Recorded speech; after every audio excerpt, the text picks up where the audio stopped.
In the vast reaches of the galaxy, where empires rise and fall with the sweep of a starship's shadow, one species was marked for extinction before the first shot was fired.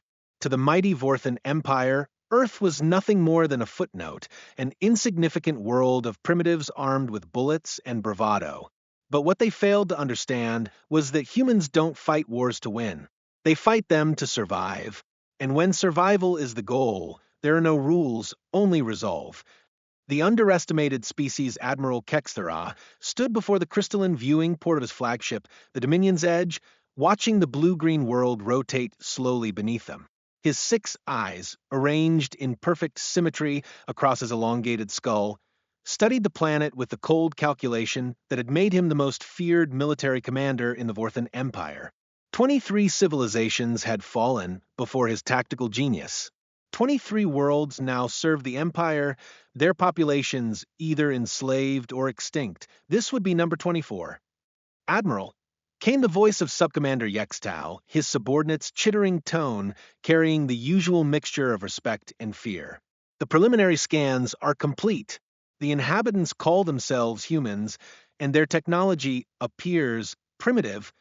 Kexthera's mandibles clicked in what passed for amusement among his species. Define primitive subcommander.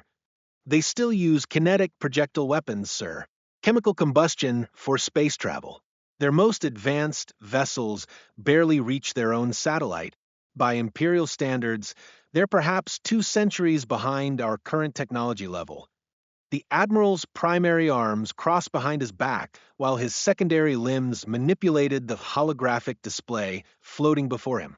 Images of human cities, human vehicles, human soldiers flickered past. They looked soft, these humans, weak. Their skin wasn't even properly armored like civilized species. And their military capabilities? Fragmented, sir. Multiple nation-states with separate armed forces. No unified command structure. No energy weapons. No shield technology. They fight with metal projectiles and explosive devices. Yextau paused, his translator struggling with the human terminology. They call it gunpowder, sir. Kexthera's forearms gestured dismissively. Gunpowder. How quaint. The Council has decided this world will serve as a training exercise for our newest recruits. Consider it a graduation ceremony of sorts. Sir. Yextau's voice carried confusion. Are you certain? Perhaps a more experienced force would be appropriate for initial contact? Subcommander, I have personally overseen the subjugation of species wielding plasma cannons and gravitational weapons. These humans fight with chemical explosives and metal pellets. Our newest cadets could conquer this world armed with nothing but ceremonial blades.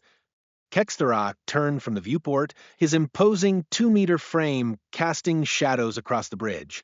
Signal the training battalion. They have their first real mission. 3 days later, the first Vorthan diplomatic vessel descended through Earth's atmosphere, its sleek hull gleaming like polished obsidian against the morning sky. The chosen landing site was a military installation in what humans called Colorado, selected for its remote location and significant military presence. Standard protocol dictated that a show of force would encourage immediate surrender, saving lives and resources on both sides. The humans, however, had not read the standard protocol. Captain Elena Vasquez watched the alien ship through her binoculars, her weathered hands steady despite the magnitude of the moment. 23 years in the Army Rangers had taught her to read situations quickly, and everything about this landing screamed dominance display. The ship was beautiful, no doubt about it, but beauty in warfare often masked deadly purpose. Captain called Lieutenant Harrison from the communication station. We're receiving a transmission. It's in English, ma'am. Put it through. The voice that emerged from the speakers was artificially modulated, clearly generated by some form of translation device. Greetings, inhabitants of the third planet. I am Subcommander Yextau of the Vorthan Empire. We have come to inform you of your incorporation into Imperial territory. Surrender your weapons and governmental authority immediately, and your species will be granted labor status within the Empire. Resistance will result in your extinction. The communication channel remained open, waiting for a response. Captain Vasquez looked around the command bunker at her staff, seeing everything from confusion to rage on their faces. She keyed her microphone. "This is Captain Elena Vasquez, United States Army Rangers. I have a message for your subcommander. Proceed with your surrender terms, human." "No surrender terms. Here's my message. Go. To L." She cut the channel and turned to her communications. "Officer, give me the Pentagon. Now." The reaction aboard the Vorthen vessel was immediate and explosive. Yextal's natural coloration shifted to the deep purple that indicated extreme agitation among his species. Never in Imperial history had a pre-contact species refused the standard surrender offer. It was unprecedented. It was illogical. It was insane. "Sir," stammered the communications officer, "perhaps their translation was inadequate. They may not understand the generous nature of our offer." Yextal's mandibles clicked rapidly. "Open the channel again." "Human captain, you appear to have misunderstood. We are offering your species the opportunity to serve the Empire. The alternative is complete annihilation. We have the power to crack this planet like an egg." The response came immediately. "We understand perfectly. Counteroffer. Pack up your pretty ship and leave our solar system. You have 1 hour." "1 hour for what, human?" "To get out of range of our welcome wagon." The channel went dead. Yextal stared at the communication console in disbelief. These humans had somehow misunderstood the fundamental nature of their situation. They were primitives facing a galactic empire, insects challenging gods, and they had the audacity to issue ultimatums. "Deploy the intimidation protocol," he ordered. "Fire a warning shot across their largest population center. When they see what our weapons can do, they'll reconsider." The energy beam that lanced down from the Vorthen vessel was intended to demonstrate power without causing significant damage. It carved a precise line across the Colorado wilderness, vaporizing trees and stone for exactly 1 kilometer. The message was clear: surrender or face the same fate on a planetary scale. The human response was equally clear, though not what Yextal expected. Every military installation on the planet went to full alert. Missile silos opened like deadly flowers. Naval vessels changed course toward the nearest coasts. Aircraft scrambled from bases across 6 continents. Most surprisingly, civilian populations didn't flee in panic. Instead, they seemed to be preparing. "Sir," reported the sensor officer, "the humans are mobilizing their entire military structure. All of it. Excellent. Perhaps the demonstration was effective after all." "Sir, I don't think they're preparing to surrender. They're preparing to fight." Captain Vasquez stood in the Pentagon Situation Room, surrounded by screens showing similar preparations across the globe. The president had given her operational command of the initial response, a decision that would have been unthinkable just hours earlier. But these weren't typical circumstances. "Ma'am," called Colonel Martinez from the Air Force Liaison Station, "we've got F-22s in the air above Colorado. They're requesting permission to engage." "Negative. Not yet. Let's see what our visitors do next." The answer came quickly. 3 more Vorthen vessels descended from orbit, these ones clearly military in design. Their hulls bristled with weapon emplacements and energy projectors. They took positions around the first ship, forming a defensive formation that any human military officer would recognize, but Captain Vasquez noticed something the aliens might have missed. The formation was perfect for defending against threats from above or from a distance.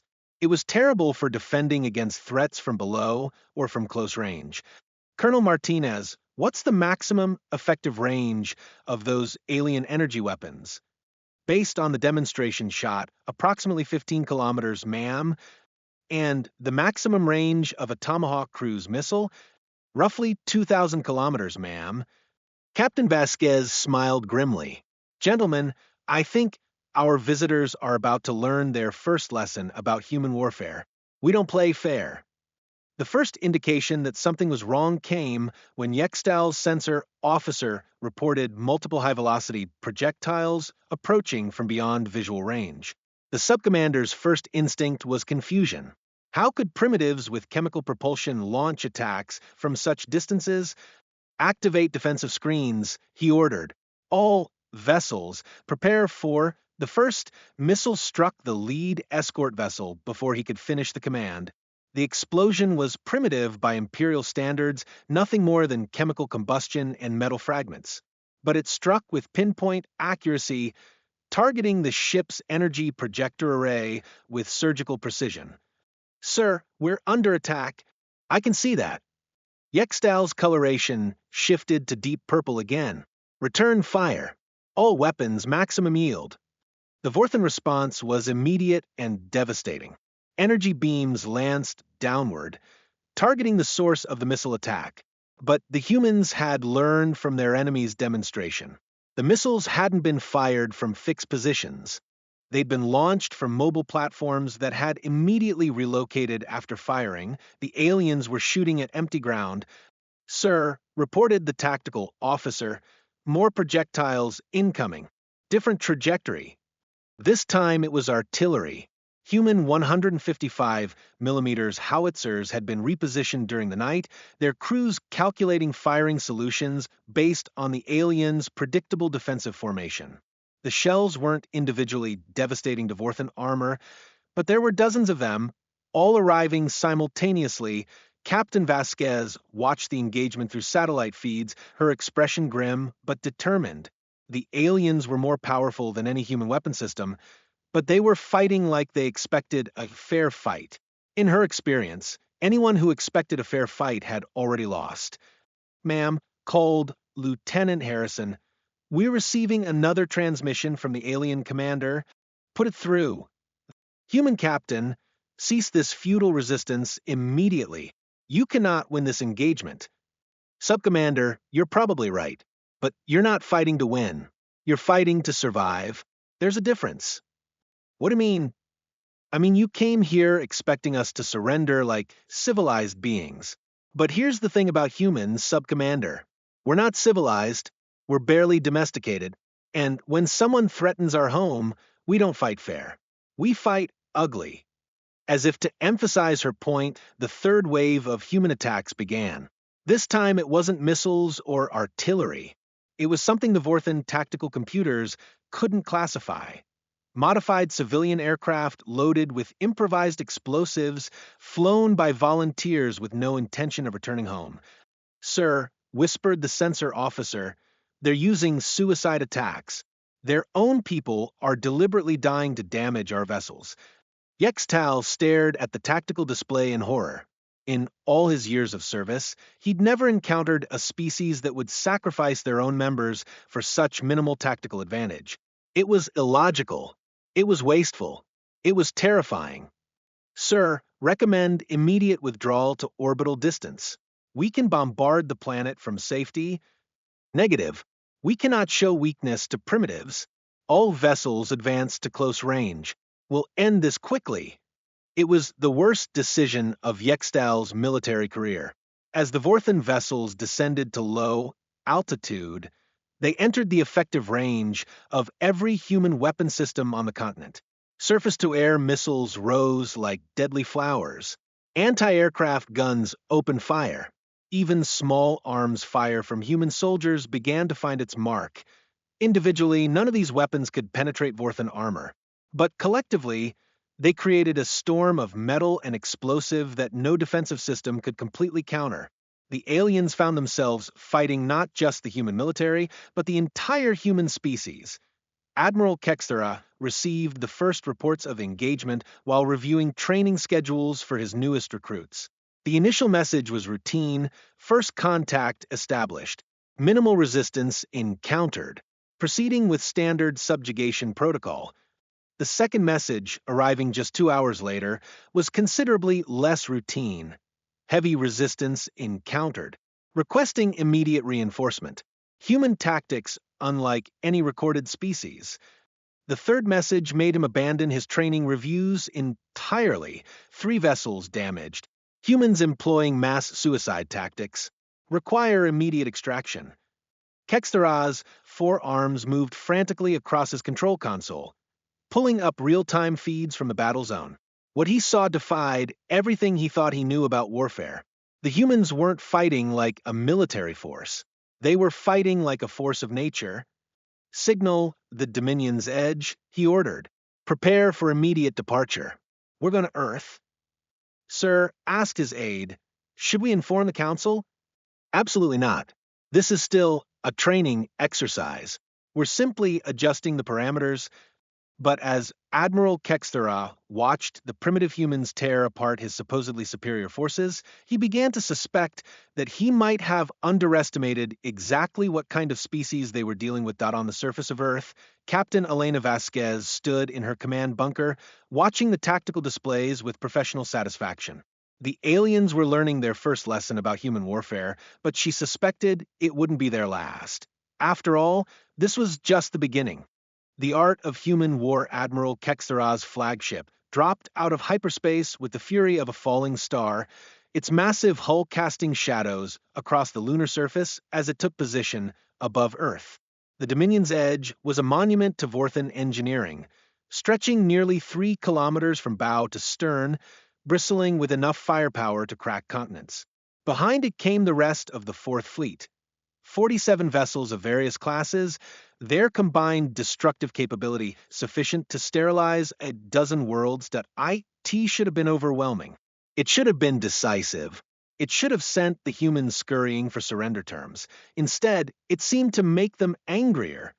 Admiral, reported Fleet Sensor Officer Max Andra, her voice tight with disbelief. They're mobilizing everything. Military, civilian, industrial. It's like they're preparing for total war. Kextara studied the tactical displays with growing unease. His sensors showed movement across every human continent. Military bases activating. Civilian populations relocating to defensive positions. Industrial complexes shifting to what appeared to be weapons production. Most disturbing of all, the humans seemed to be converting civilian infrastructure into military assets. Sir, continued Mex Andra, they're modifying their commercial aircraft, cargo vessels, even civilian automobiles. We're detecting weapons signatures from objects that shouldn't be capable of combat. Impossible. Their technology is centuries behind ours. Perhaps, sir, but they're using it in ways we've never encountered. The Admiral's mandibles clicked in frustration. Subcommander Yextal's initial report had been embarrassing enough. 3 damaged vessels and multiple casualties from what should have been a routine first contact. But the real-time intelligence was far worse. The humans weren't just resisting, they were adapting. Open a channel to the planet's surface. All frequencies. Channel open, sir. Humans of Earth. This is Admiral Kextara of the Vorthan Fourth Fleet. You have witnessed a fraction of Imperial power. Surrender now, and your species will be granted labor status within the Empire. Continue this futile resistance, and your world will be reduced to ash. The response came not from their governments or military leaders, but from what appeared to be a civilian broadcasting station. The voice belonged to an elderly human male, speaking in calm, measured tones. Admiral, this is Professor William Chun, speaking for the United Nations Emergency Assembly. We've reviewed your generous offer, and we have a counterproposal. Proceed. How about you take your fleet and shove it up your collective alien ass? The communication channel erupted with similar responses from across the planet. Military commanders, government officials, and civilians all delivering variations of the same message. Defiance, delivered with what the universal translator struggled to render as creative profanity. Kextara's forearms trembled with rage. All vessels prepare for orbital bombardment. We'll teach these primitives the cost of defying the Empire. Sir, interrupted Navigator Kexon, we're detecting energy signatures from the planet's surface. Multiple launches. Missiles again. No, sir. These appear to be cargo vessels, civilian transport craft. They're heading directly for our formation. The Admiral's primary eyes focused on the tactical display. Dozens of human spacecraft, clearly civilian in design, were rising from the planet's surface. They were primitive chemical propulsion vessels that couldn't possibly pose a threat to Imperial warships. But there were so many of them. Sir, called weapons Officer Dexcala, recommend immediate defensive fire. These craft are on collision courses with our vessels. Granted, destroy them. The Fourth Fleet's response was immediate and devastating. Energy beams lanced downward, vaporizing the ascending human craft with clinical precision. But for every vessel destroyed, two more launched from the surface. The humans were throwing everything they had into space, regardless of the cost. Sir, reported Mex Andra, we're detecting massive energy signatures from the planet's surface. Industrial fusion reactors going critical. They're deliberately overloading their power infrastructure. For what purpose? Unknown, sir. But the energy release is significant. The answer came 30 seconds later when every human orbital facility simultaneously exploded. Not from Imperial weapons, but from deliberate human sabotage. Space stations, communication satellites, even their primitive space telescopes were destroyed in coordinated detonations that filled near-Earth space with debris. They're creating a debris field, realized Kexon, making orbital bombardment more difficult. Sir, added Mexandra, the debris is metallic. It's interfering with our targeting systems. Kexthara stared at the tactical display in amazement. The humans had just destroyed their own space infrastructure to deny him tactical advantage. It was a level of strategic sacrifice he'd never encountered. All vessels descend to atmosphere. Will engage at close range. Sir, called his aide. Perhaps we should reconsider. These humans appear to have unconventional tactical doctrines. They're primitives with chemical weapons. We have energy shields and plasma cannons. Close range favors us. It was another critical miscalculation that as the Fourth Fleet descended through Earth's atmosphere, they encountered the second phase of human resistance. Every major city had become a fortress. Every highway was mined. Every bridge was rigged for demolition.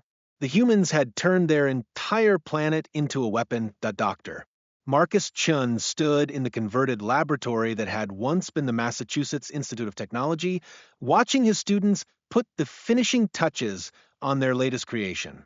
The device looked like nothing more than a modified microwave oven connected to a car battery, but Chin knew better. Sometimes the simplest solutions were the most effective. Professor called Sarah Martinez, one of his graduate students, the field generators are online. We're getting consistent results across all test frequencies. Excellent. Begin mass production immediately. Chun turned to address the room full of scientists, engineers, and volunteers.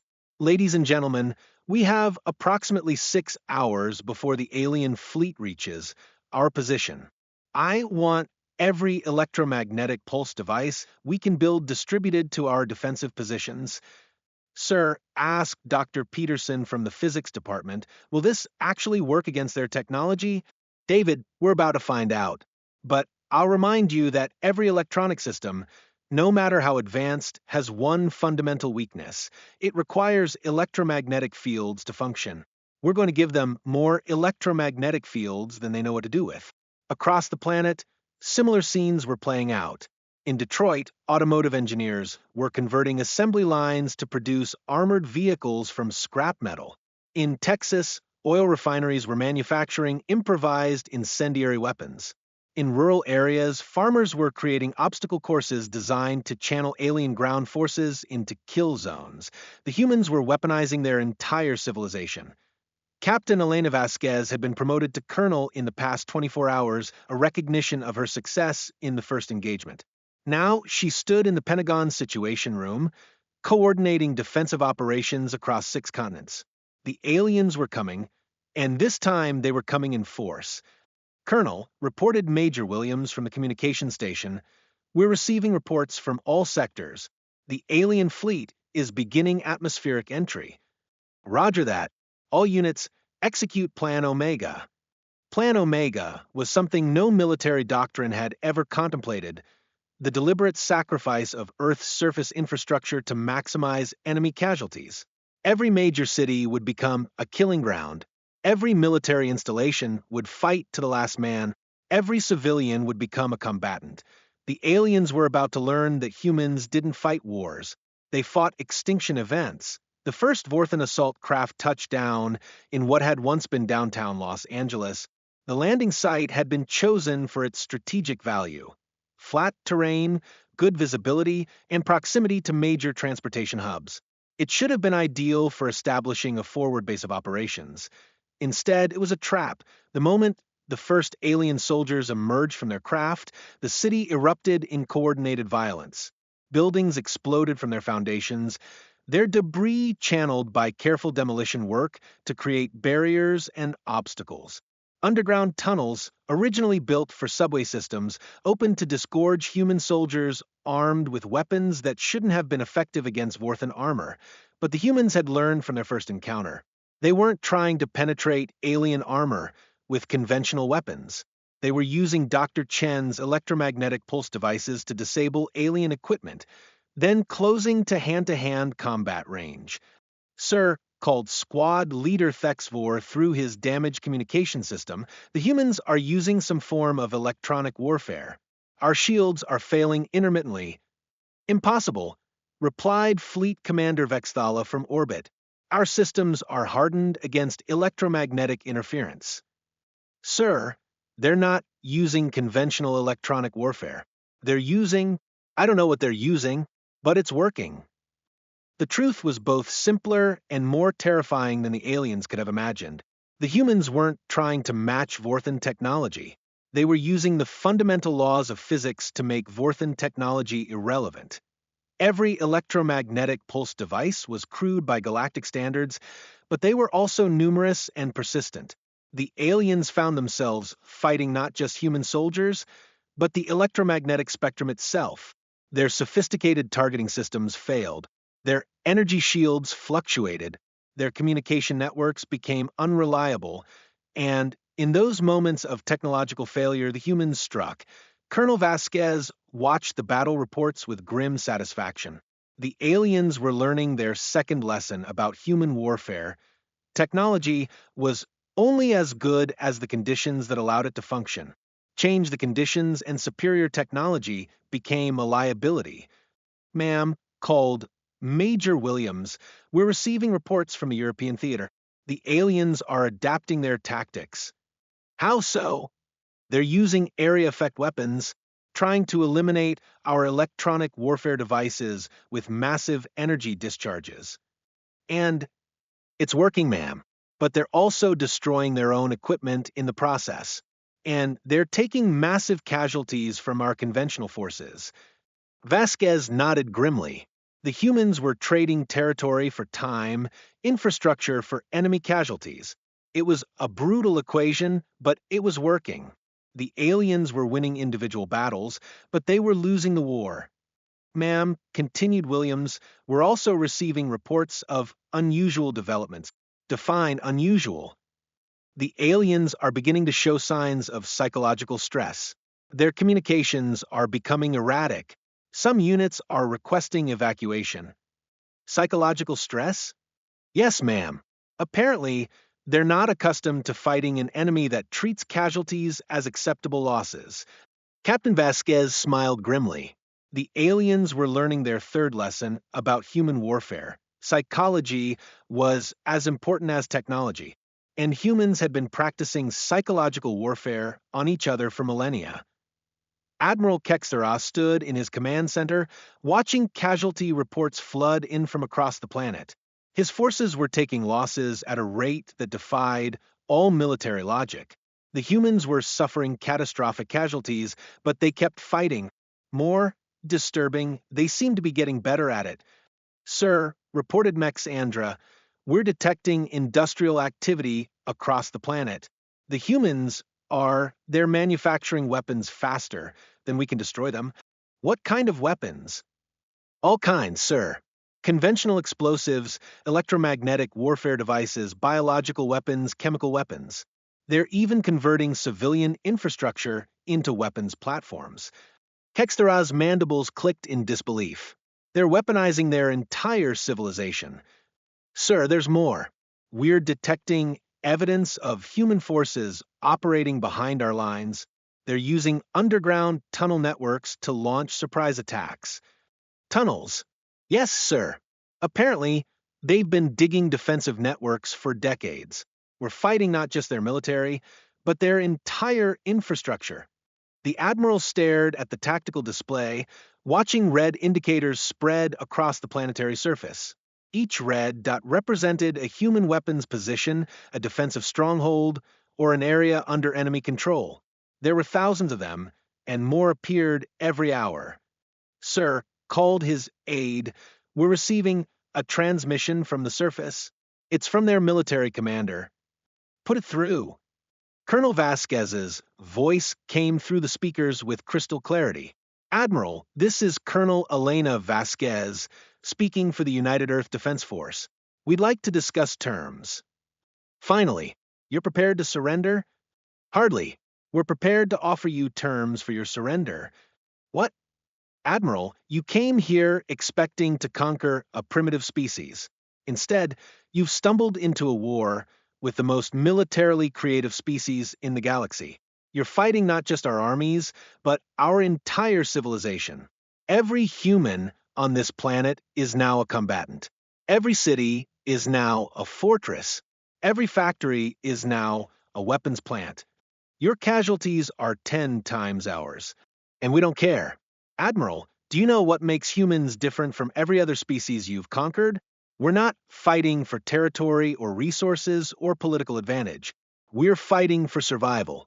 And when humans fight for survival, we don't stop until either we're dead or our enemies are. The communication channel went quiet for a moment. Then Vasquez continued, her voice carrying a note of what the universal translator could only render as terrible certainty. So here are our terms, Admiral. Leave our system immediately and we'll let you go. Stay, and we'll teach you exactly. Plasma weapons jury-rigged to human computer systems. Gravitational manipulation devices held together with what appeared to be metallic tape. It's impossible, he whispered. These systems shouldn't function together. Admiral, came Vasquez's voice again. You're thinking like an engineer. We're thinking like survivors. There's a difference. Sir, interrupted communications.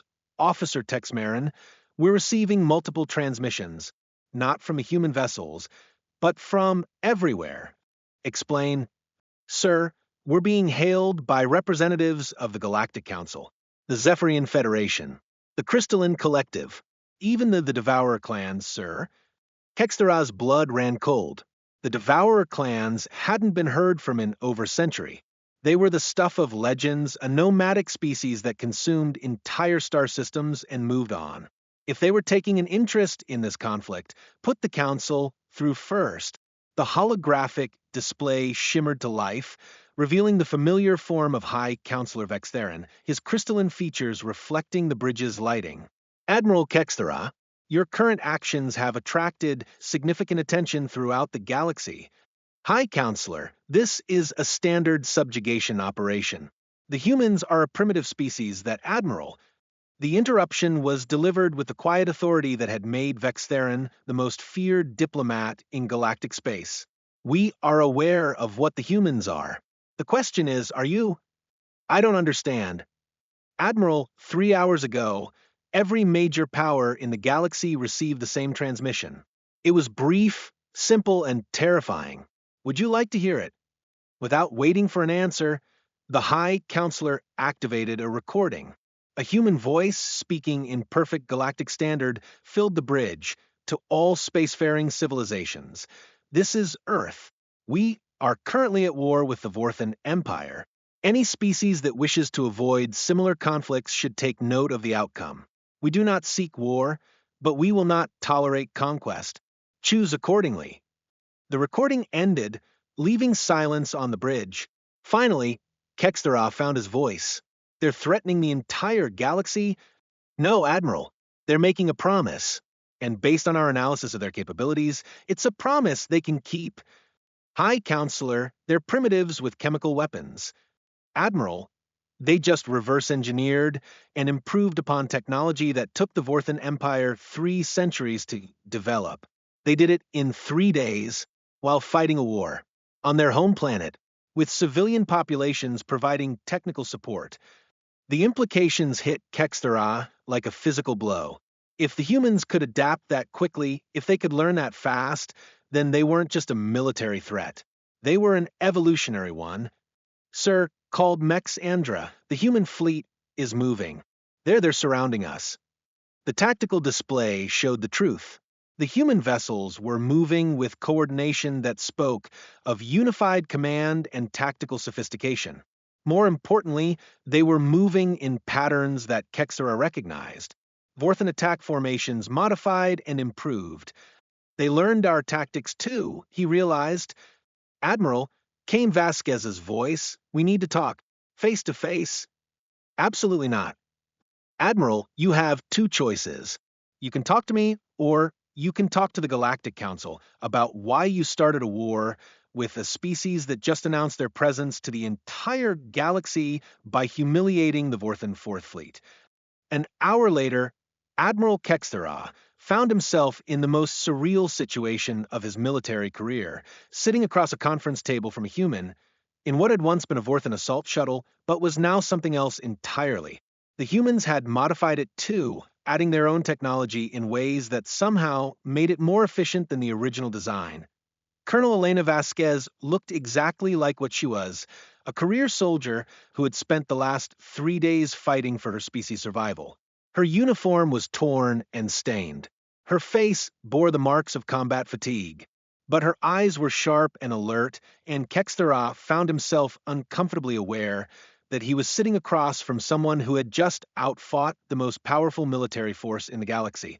Admiral, she said, her voice carrying the same calm authority he'd heard over the comm channels. Let's skip the pleasantries. You came here to conquer Earth. We stopped you. The question now is, what happens next? The Empire will send more fleets. Will they? Vasquez leaned back in her chair. Admiral, let me tell you what we've learned about your empire over the past 3 days. You've conquered 23 star systems by finding primitive species and overwhelming them with superior technology. It's an effective strategy against primitives. Humans are primitives. 3 days ago, yes. Today, we have 47 functional starships, orbital manufacturing capabilities, and enough captured Vorthan technology to reverse engineer anything we don't already understand. She paused, letting that sink in. Tomorrow, Admiral, we'll have more. You're threatening the Empire. I'm explaining reality. Your Empire conquers primitives. We're not primitives anymore. We're something new. Something you've never faced before. What do you want? Recognition, respect, and a guarantee that the Empire will leave human space alone. And if the Empire refuses, Vasquez smiled, and Kextera found himself understanding why his troops had reported psychological stress. The human expression was simultaneously friendly and terrifying. Admiral, do you know what humans call a war where our survival is at stake? What? Practice. The silence stretched between them before Vasquez continued. We've been fighting each other for 10,000 years, Admiral. Wars that would have destroyed any civilized species we call regional conflicts. Weapons that would make your military think twice, we sell to civilians for sport. What you just experienced on Earth wasn't us at our most dangerous. It was us getting warmed up. You're bluffing. Am I? Admiral, in the past 72 hours, we've gone from chemical rockets to functional starships. We've gone from kinetic weapons to energy systems. We've gone from a single planet to a star system-spanning civilization. We've done in 3 days what took your species 3 centuries. Impossible. Improvable, improbable, and insane. But not impossible. Because here's what you don't understand about humans, Admiral. We don't evolve slowly and carefully like civilized species. We adapt. Fast. Brutally. Completely. You forced us to evolve, and now you're going to live with the consequences. Kextera stared at the human across from him, understanding finally dawning. The Vorthan Empire had made a fundamental error. They had assumed that primitive meant weak. They had assumed that less advanced meant less dangerous. They had assumed that a species fighting with chemical weapons couldn't pose a threat to an interstellar empire. They had been catastrophically wrong. "What are your terms?" he asked finally. "Simple. The Empire formally recognizes human sovereignty over this star system. Trade and diplomatic relations are welcome, but no military vessels enter human space without invitation. In exchange, humans will not seek to expand beyond this system, and if the Empire refuses, then we'll expand anyway. Admiral, you've seen what we can do when we're defending our home. Do you really want to see what we can do when we're attacking yours?" The negotiation took 6 hours. The final agreement took shape over 3 more days of discussion involving representatives from across the galaxy. When it was finally signed, it established humanity as the newest member of the Galactic Council with full territorial rights and defensive guarantees. But the real impact of the Human-Vorthan War wasn't diplomatic. It was psychological. Within a standard galactic year, the story of Earth's defense had spread to every corner of known space. The tale grew in the telling, as such stories always do, but the core facts remained the same. A primitive species had faced conquest by a galactic empire and had not only survived but thrived. The humans, the story said, were the species that fought like nature itself.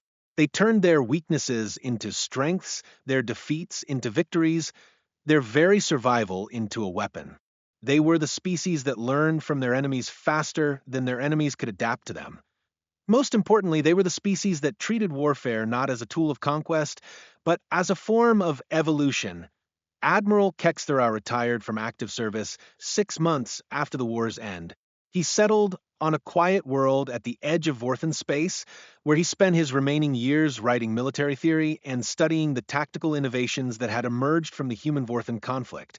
His final work, published shortly before his death, was titled The Art of Human War, a Study in Adaptive Combat. It became required reading at military academies across the galaxy, not as a guide to conquest, but as a warning about the dangers of underestimating any species' capacity for evolution. The book's final paragraph became legendary. "In my 3 centuries of military service, I conquered 23 star systems and subjugated dozens of species. I believed I understood warfare. I believed I understood victory. I believed I understood the nature of power itself. Then I met the humans. They taught me that warfare is not about technology or numbers or superior firepower. It is about the willingness to change, to adapt, to become something new in the face of extinction. The humans did not defeat the Vorthan Empire with superior weapons or tactics. They defeated us by refusing to be the same species at the end of the war that they had been at the beginning.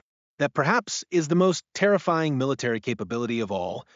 Colonel Elena Vasquez, promoted to general in the war's aftermath, established the Earth Defense Force Academy 3 years later.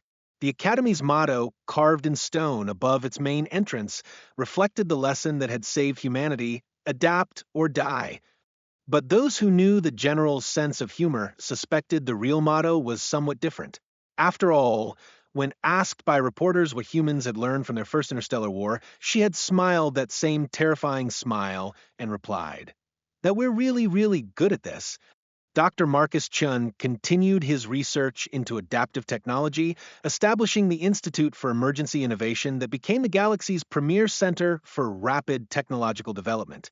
His first published paper after the war, titled Controlled Evolution, Technology Development Under Combat Conditions, opened with a simple observation: given sufficient motivation, humans can solve any technical problem in approximately 72 hours. The key word is motivation. The Human-Vorthan War officially ended with the Treaty of Seoul, signed aboard the human vessel Indomitable in neutral space. But its real end came years later, when children across the galaxy began telling stories about the species that turned a failed conquest into the foundation of interstellar legend. The humans, they said, were the species that fought like gods and learned like children. They were the species that turned their enemies' strengths against them and their own weaknesses into weapons. They were the species that had looked at an interstellar empire and said, Quite simply, no. And in the end, that might have been the most human thing of all.